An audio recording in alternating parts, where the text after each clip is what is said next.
Të nderuar qytetarë të Shkodrës, deklarata shpërndarë sot nga përfaqësuesit e Partisë Demokratike nuk është gjë tjetër veçse një përpjekje për të justifikuar mungesën e përgjegjësisë ndaj një prej detyrave më të rëndësishme të një këshilltari bashkiak, vendimarrja në shërbim të interesit publik. Siç shkodranet e dinë mirë, braktisja mbledhjes së datës 8 prill ishte një dëshmi e qartë e mungesës së vullnetit për ta parë Shkodrën përtej interesave të politikës së ditës.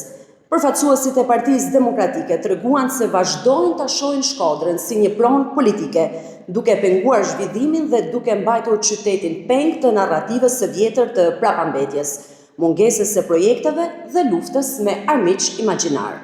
Për të qenë të qartë, këta këshilltar refuzuan të japin qytetarëve të Shkodrës hapësira publike në plazhin e Velipojës gjatë sezonit turistik, duke bllokuar vendimin për menaxhimin me çmime më të lira për pushuesit, investimet për rikonstruksionin e Kinema Republika, një institucion kulturor që është kthyer qytetit pas më shumë se 20 vitesh si pronë private, fondet për emergjencat civile, një detyrim ligjor i pushtetit vendor ndaj qytetarëve.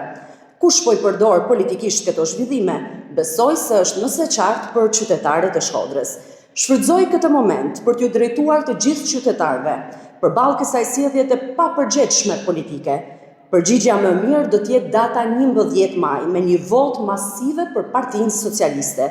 Vetëm kështu Shkodra nuk do jetë më pengi politikës së vjetër, që i ka kthyer gjithmonë shpinën qytetit dhe shërbimit ndaj qytetarëve.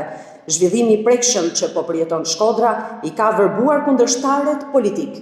Prandaj, e vetmja strategji e tyre është bllokimi dhe kthimi në llogoren politike, që i ka sjellur Shkodrës vetëm dëm për më shumë se 30 vite.